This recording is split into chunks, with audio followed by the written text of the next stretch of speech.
Палеты с кирпичом я разгрузил поближе к двери, чтобы их легче стало перетаскивать.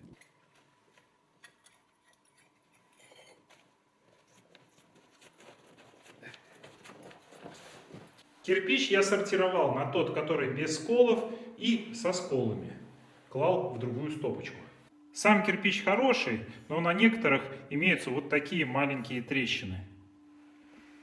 У меня было два выбора: купить кирпич Витебский, цех номер 2, и ЛСР. Я выбрал ЛСР. Мне понравились его технические характеристики и янтарный цвет. Лежанка будет класться на печной фундамент, который заливался еще на стадии строительства. Это плитный железобетонный фундамент, который имеет высоту 40 см. Бетон использовался марки B25 с двухслойным армированием. Арматура использовалась 12 мм и 14 мм. Также дополнительно были залиты сваи. 200-мм свая в этой части, 200-мм свая посередине и здесь тоже 200-мм свая. По бокам 150 свая и здесь 150 свая. Размер фундамента 3 метра 50 сантиметров на метр 10.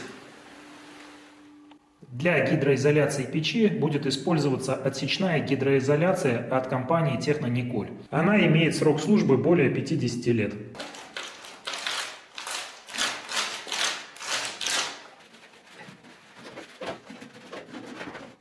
Отсечную гидроизоляцию я клею на битумный праймер от той же компании Технониколь. Называется он Аквамаст.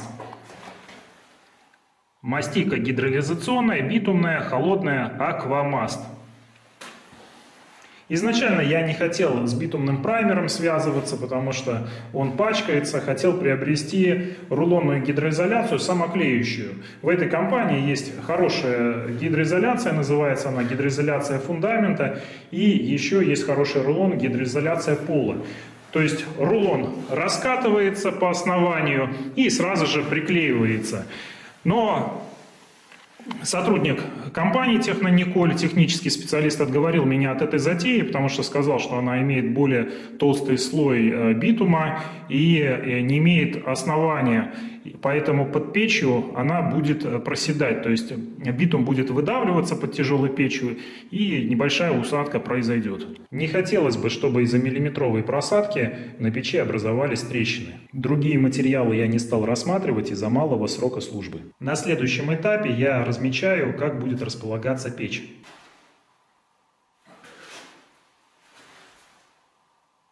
Здесь важно не ошибиться с проходом печной трубы.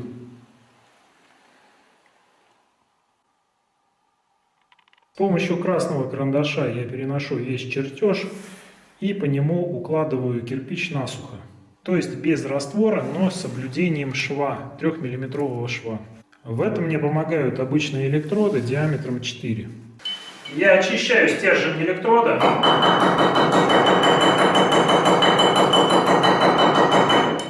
Поясню, почему 4-миллиметровые электроды, потому что когда вы кирпич на раствор положите, вы еще его будете немножко пристукивать, ну, либо сам кирпич немножко приопустится на 1 мм, и образуется шов в 3 мм.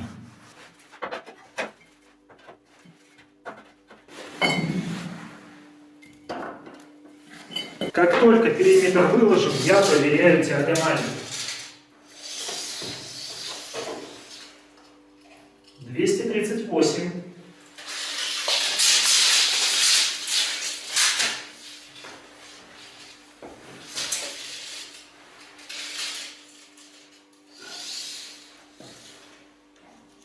238. Все верно. Продолжаю насухо укладывать кирпич.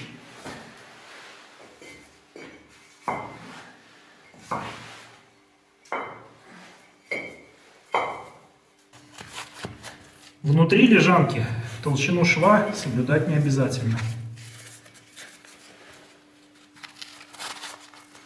Как только уложен первый ряд, с помощью лазерного нивелира я нахожу самую высокую точку.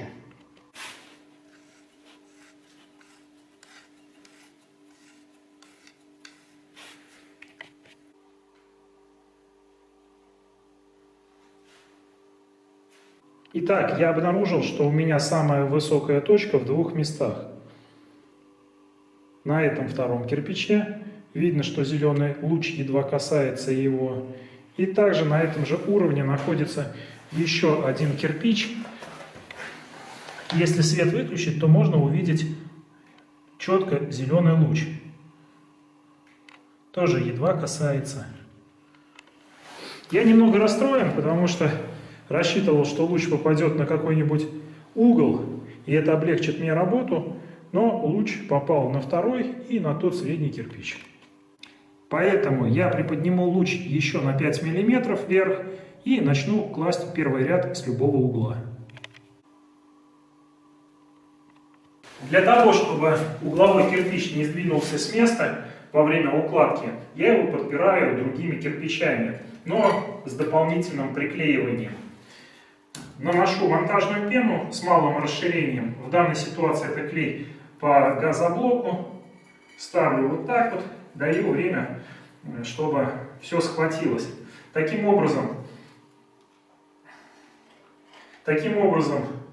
я подпираю угловой кирпич, потом, когда буду его укладывать, я буду уверен, что он не сдвинется ни вправо, ни влево, а именно ровно ляжет у меня на угол.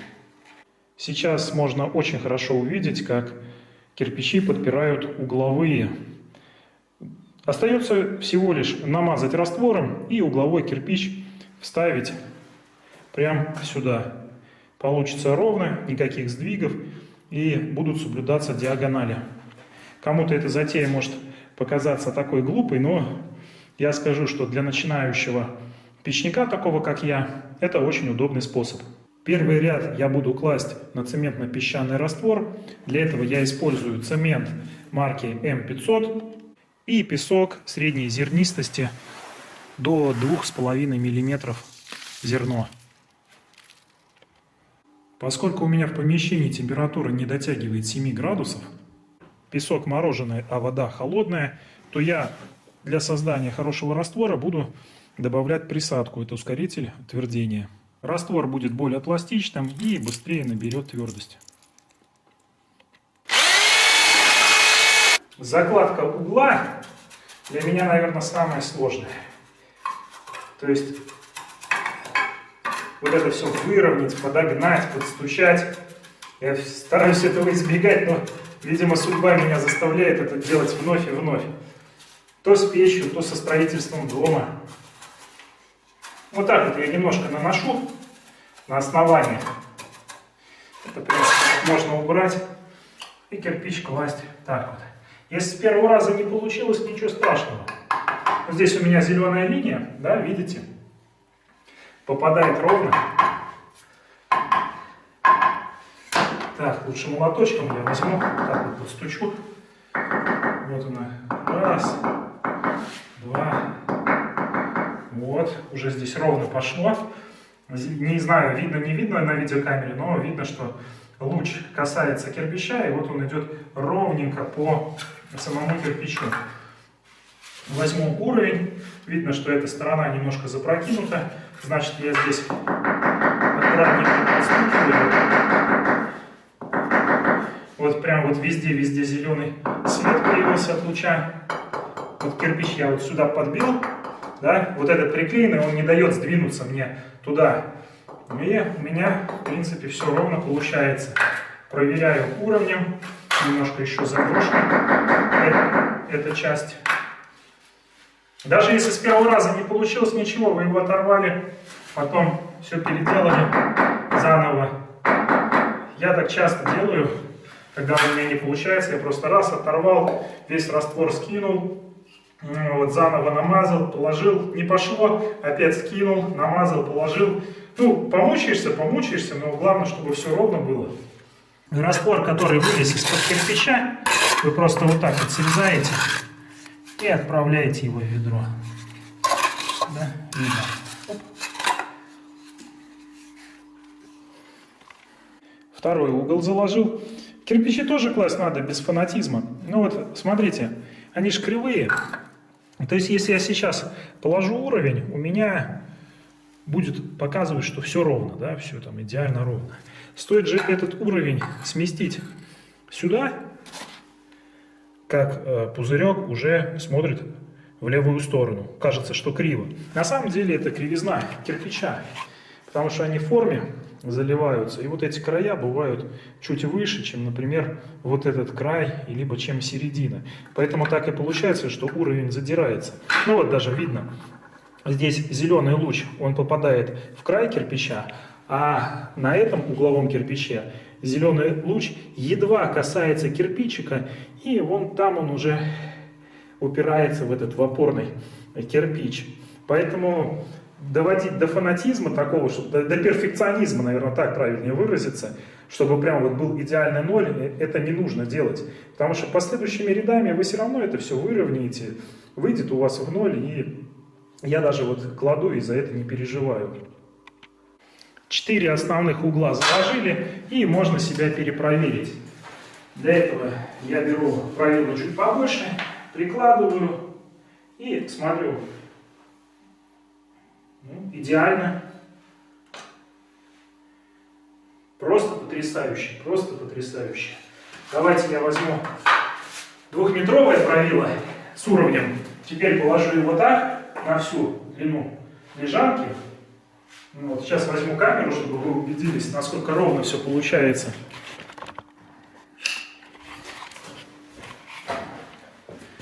То есть, видите, пузырек ровно посередине. Все, опорные кирпичи можно убирать. Вот так они отбиваются, да? Видите, клей остается. Ну, это газоблок. Клей здесь остался, там все ровно. То есть мы его убираем. Вот кирпичик тут тоже молоточком я ударил. Вот тут он хорошо схватился, потому что основание есть. Тоже, видите, он остается клей на кирпиче. Ну, аккуратно, все хорошо. Подпорный кирпич убран.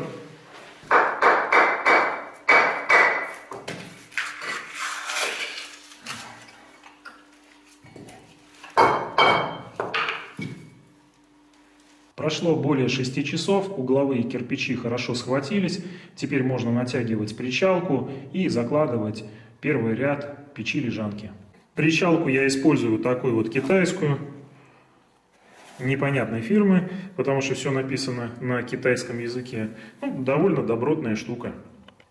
Можно обойтись и обычным правилом. Расстояние здесь не такое большое, не 12-10 метров.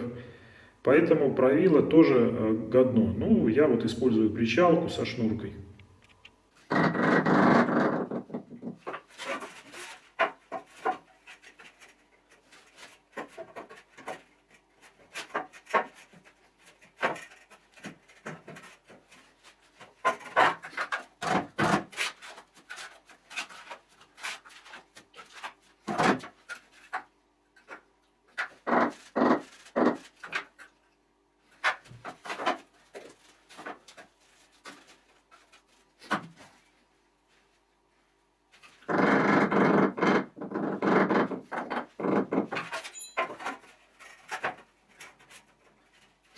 Чем удобна профессиональная гидроизоляция? Это тем, что раствор очень хорошо приклеивается к ней. И кирпич настолько крепко схватывается, что когда вы, например, закладываете кирпич в середину, то крайние кирпичи, они не раздвигаются.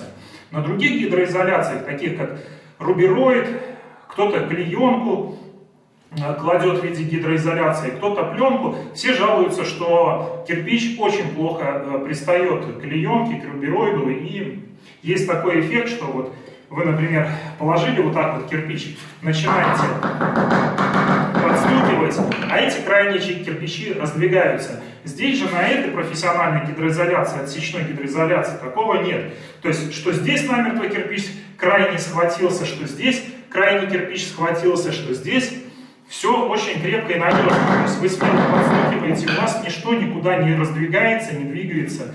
На то, я считаю, профессиональная гидроизоляция.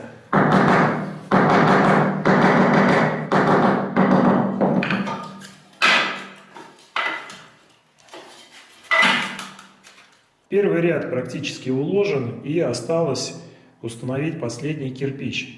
Здесь есть небольшая особенность.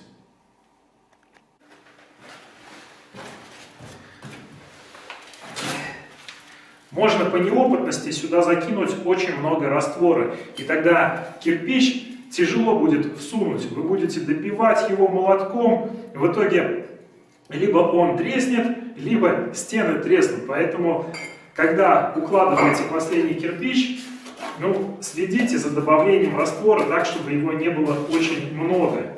Тогда кирпичик у вас легко войдет и проблем никаких не будет. Вот смотрите, я же не просто сюда раствор прям вот накидываю. То есть у меня вот здесь вот по краям остается такая пустота. Это как раз для того, чтобы когда кирпич устанавливался, давайте я так покажу. То есть видите, я его положил, да, вот здесь он у меня выпирает. Я начинаю молоточком подбивать, раствор таким образом расходится в разные стороны, и кирпич очень легко приопускается. Вот он как раз еще и пошел сюда, вверх, раствор пошел, а не кирпич. Все, аккуратненько, он вошел. Проверю. Все отлично. Первый ряд уложен, осталось заделать швы. Забивать швы я буду печной смесью. Можно, конечно, заделать швы и цементно-песчаным раствором, поскольку первый ряд не испытывает такого большого нагрева, но я, пожалуй, буду уже переходить на печную смесь. Многие печники не любят заделывать швы. Избегают эту работу, потому что она скучная, монотонная, забирает очень много времени. И предлагают либо вообще не заделывать швы, либо развести жиденький раствор и эти швы пролить. Таким образом, якобы они заделываются.